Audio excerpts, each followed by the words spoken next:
Salut à toi, bienvenue sur Popcorn. Aujourd'hui on est dans un tout nouveau concept et je suis très content de te le présenter. En fait depuis quelques mois j'ai envie de te parler de ma bibliothèque qui est juste derrière moi, parce qu'elle est bien remplie et tu m'en parles souvent dans les commentaires.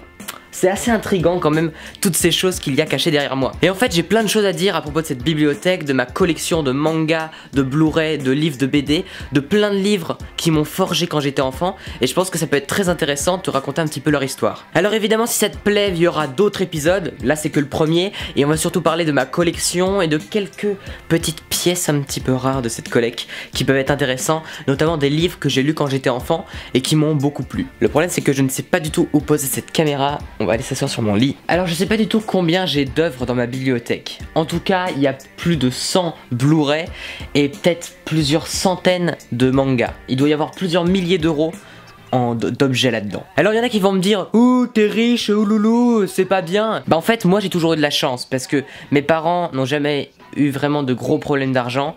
Mon père il est pilote de ligne, il arrive à bien gagner sa vie, mais il a bossé pour payer ses études, il travaille pour ça. Donc il mérite d'être payé, voilà. Et puis je suis quand même très reconnaissant d'avoir tous ces objets, parce que il y a plein de gens, même parmi mon audience, peut-être que toi t'as pas cette chance d'avoir tous ces objets là.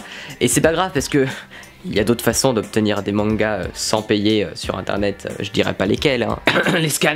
Grâce à internet on peut avoir accès à l'information très facilement, alors cultive-toi par toi-même, c'est facile aujourd'hui. Alors déjà on va peut-être parler un petit peu de quelques objets qu'il y a au-dessus. En fait ici il y a des objets, plein d'objets, c'est un gros bordel ce qu'il y a au-dessus de mon étagère, de ma bibliothèque, voilà, j'avais déjà oublié le mot. En fait, il y a beaucoup d'objets qui viennent de voyages, sauf que j'en ai jamais fait des voyages. Mon père il est pilote de ligne, mais je ne suis jamais monté dans un avion. Le gros seum, quoi. Mais quand j'étais petit, j'avais un petit peu peur. Je me disais, oula, j'avais pas trop envie de monter là-dedans. Aujourd'hui, j'aimerais beaucoup faire des voyages. Alors, il y a pas mal de trucs que des amis m'ont ramené, que des amis de la famille ou que des personnes de la famille nous ont ramené et que j'ai gardé, parce que je suis un gros profiteur. Ça c'est un coffre de Madagascar, mon père il va souvent à Madagascar avec sa compagnie et il m'avait ramené ça, c'est fait main et c'est un coffre, tu peux pas l'ouvrir normalement, c'est pas un petit coffre de petites tapettes comme ça là, c'est pour les bonhommes. Et bref en fait il y a... Merde, je sais plus comment l'ouvrir. Bon, si j'arrive à la trouver, il y a une sorte de trappe un petit peu cachée, genre un mécanisme. Ici, il y a une petite languette et qui permet d'ouvrir. Et là-dedans, bah y a rien. Hein. On va peut-être passer à quelque chose de plus intéressant. Ça c'est une torche. Mes amis qui regardent mes vidéos reconnaîtront cette torche. C'est une torche qu'on a fait en acrosport. On a notre thème en acrosport, c'était les Jeux Olympiques. Et du coup, mon pote Mathias, dédicace à lui, a fait cette magnifique torche que j'ai gardée. D'ailleurs, j'ai eu 16... de moyenne en sport, en acrosport, alors que mon muscle est mou. Ensuite j'ai des objets que je faisais quand j'étais en maternelle. Genre ça c'est un truc que j'ai fait en première section de maternelle, donc c'est bourré de poussière, je vais pas le mettre sur ma tête. C'est un chapeau de clown un peu, parce qu'on avait fait un petit spectacle, on était déguisés en clown et on faisait la queue leu, on dansait et tout. Voilà, c'est un petit peu honteux de regarder, mais bon, c'est quand même assez drôle. Et ça, alors ça cette immondice, ce truc immonde, ce truc là, c'est un œuf de Pâques sur un pic, sur un pot, ça a aucun sens. Ensuite, nous avons plusieurs objets, dont un coffret Spielberg avec des Blu-ray, voilà, et un dessin de Geronimo Stilton, j'en ai déjà parlé dans mes anciennes vidéos, c'est ma mère qui l'a fait, ma mère dessine très bien, et voilà, merci à elle pour ce dessin. Bon, alors, on va passer au vif du sujet. Ici nous avons des Blu-ray, plein de Blu-ray. En fait mes films préférés sont pas en Blu-ray quasiment. Genre ceux que j'ai beaucoup aimé, c'est La Ligne Verte que j'ai vraiment adoré, que j'ai pas en Blu-ray. C'est Baby Driver que j'ai adoré aussi et qui n'est pas en Blu-ray. Alors, on va mettre les choses au clair. J'ai un petit problème avec mes Blu-ray, c'est que j'ai eu pendant genre 2015-2016 à peu près, j'achetais plein de Blu-ray que je regardais pas. Et du coup il y a la moitié qui sont encore emballés. Genre lui c'est Un Prophète, le film Un Prophète il est encore emballé. J'en ai plein d'autres qui sont toujours emballés, genre Dallas Buyers Club.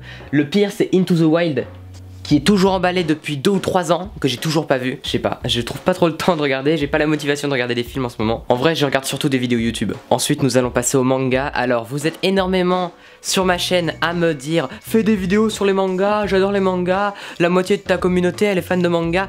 Je sais que vous aimez les mangas, moi aussi j'aime les mangas, mais j'ai moins le temps d'en voir et j'ai surtout pas envie d'en faire de vidéos dessus. Il y a déjà eu plein de vidéos sur des mangas qui disent toujours la même chose, qui disent que oui Dragon Ball c'est bien, moi j'aime pas trop Dragon Ball, qui disent que oui One Piece c'est meilleur que Dragon Ball, voilà. Je vais me faire défoncer dans les commentaires. Mais sinon je n'ai pas envie de faire de vidéos sur les mangas. J'en ai fait, et j'en ai fait qui étaient très cool mais qui étaient trop compliqués à faire, genre My Hero Academia Academia. Ma vidéo sur My Hero Academia, j'en suis fier, mais c'était beaucoup trop compliqué à faire. Voilà, donc c'est pas pour maintenant les vidéos sur les mangas. Je préfère parler en fait de ma collection de livres qui m'ont bien marqué plutôt que de critiquer un manga par épisode, que ce soit un format tout défini comme ça me saoule. Donc sinon en manga nous avons, j'ai une position très drôle, oula, waouh, ma vie a défilé devant moi. Ici nous avons les Death Note, un excellent manga. Si t'as vu l'animé en fait, regarde vraiment le manga parce que le manga il a vraiment une qualité en plus. Genre il a vraiment un style de dessin vraiment très original, très bien foutu. Bref, lis le manga Death Note, c'est un des premiers mangas que j'ai lu et qui est vraiment excellent. GTO, c'est extrêmement drôle. Ici on a les My Hero Academia qui sont à l'envers.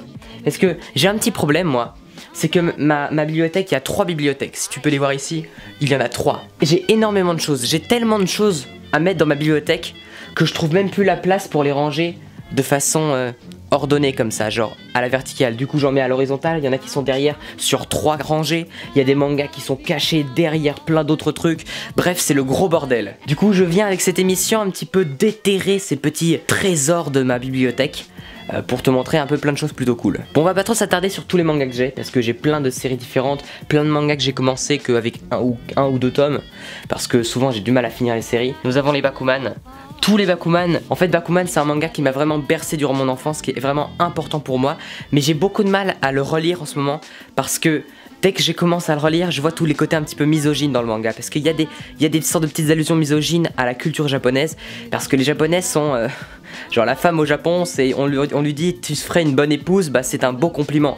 Tu dis ça en France mais ils te déglinguent, les femmes elles t'enculent. Mais voilà, Bakuman c'est vraiment un excellent manga et si tu connais pas, ça parle de 2 jeunes qui veulent devenir mangaka et ça montre tout l'univers derrière les mangas.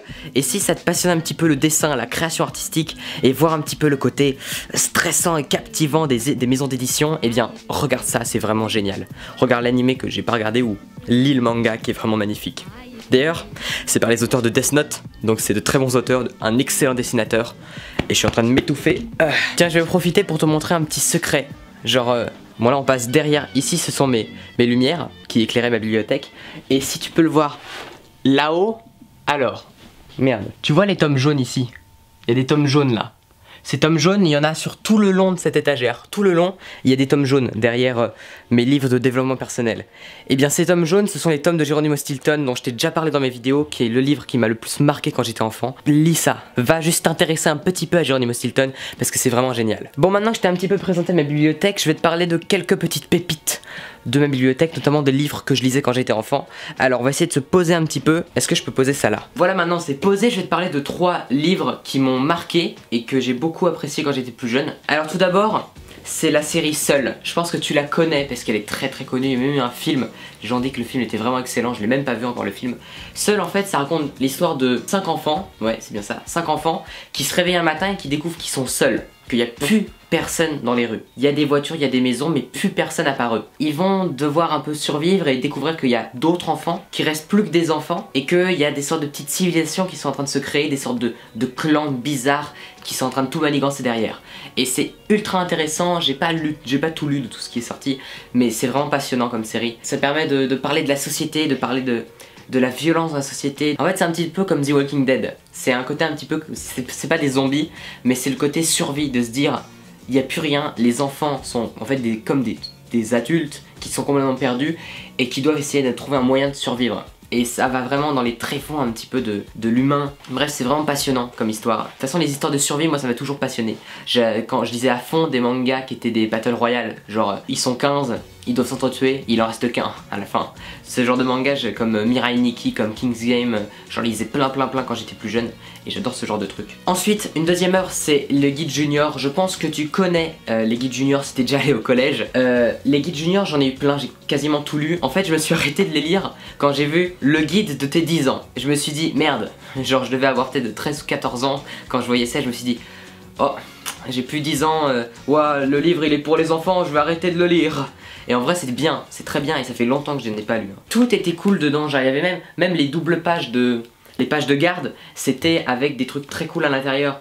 Et en fait c'est un truc avec un gag par page et une sorte de leçon par page un peu. Et là c'était comment devenir génial. Et c'est des sortes de guides de la vie et moi j'adore le truc du guide de la vie. Le format du manuel guide de la vie un peu, j'en lisais plein quand j'étais petit et je trouve ça trop cool. Genre le guide pour devenir un espion, le guide spécial garçon interdit aux filles et tout. J'adorais ce genre de truc. Et la saga des guides juniors ça m'a vraiment passionné, il y avait vraiment plein de trucs et c'était hyper plaisant à lire. Et enfin, je vais te sortir une petite pépite. C'est un livre que personne n'a dans sa bibliothèque. Sérieusement, je suis sûr qu'il y a très peu de gens qui ont ça dans sa bibliothèque. Qui ont ça dans leur bibliothèque plutôt. Et ça s'appelle Le Guide du savoir survivre en compagnie des monstres. En fait, c'est un livre qui te raconte comment prendre le thé avec des monstres. Et c'est un côté très gothique, très étrange et tout, avec des fiches de monstres, avec des infos sur comment... sur la dangerosité des monstres, sur les dragons, les plantes carnivores, les vampires, les zombies et tout. Et c'est comment plaire à un zombie, comment le faire avoir une conversation avec un zombie autour d'un thé. Et c'est vraiment hors du commun comme bouquin, c'est vraiment très intéressant. Et ça m'a vraiment grave plu, j'avais eu genre à anniversaire au Noël. Et c'est le genre de livre qui est genre un bel album. C'est vraiment un beau bouquin, si t'aimes bien l'histoire de monstres et tout, ou que t'as un petit frère ou un petit cousin qui aime bien l'histoire de monstres, je te conseille vraiment ce bouquin. Parce que ça fait longtemps que j'ai pas lu, mais... c'était très cool. Et voilà, j'ai plein d'autres petits trucs un peu cachés de ma bibliothèque à te présenter. Donc on en reparlera dans de futures vidéos. Bah on se retrouve demain à 6 h pour une prochaine vidéo. Dis-moi en commentaire si ça te plaît des vidéos sur ma bibliothèque, parce que j'ai encore plein de trucs à te montrer. J'aimerais te poser une question. Genre dis-moi en commentaire qu'est-ce que tu penses de mes vidéos, comment pour toi, qu'est-ce qu'il faudrait améliorer, comment les rendre plus authentiques. Tu vois, parce que j'essaie par exemple cette vidéo là, j'ai essayé d'être un peu authentique, de présenter un peu de moi, un peu de choses qui m'intéressaient à côté, et pas seulement être dans le côté théorique de donner des conseils de développement personnel. Voilà, dis-moi comment être plus authentique, dis-moi ce qui te plaît dans mes vidéos, et voilà, si t'as envie de voir un type de vidéo, comment les améliorer, propose tout ça en commentaire. Voilà, on se retrouve demain pour une prochaine vidéo à 6 h du matin pétante, sois bien là pour te motiver à fond, porte-toi bien, à très bientôt, ciao.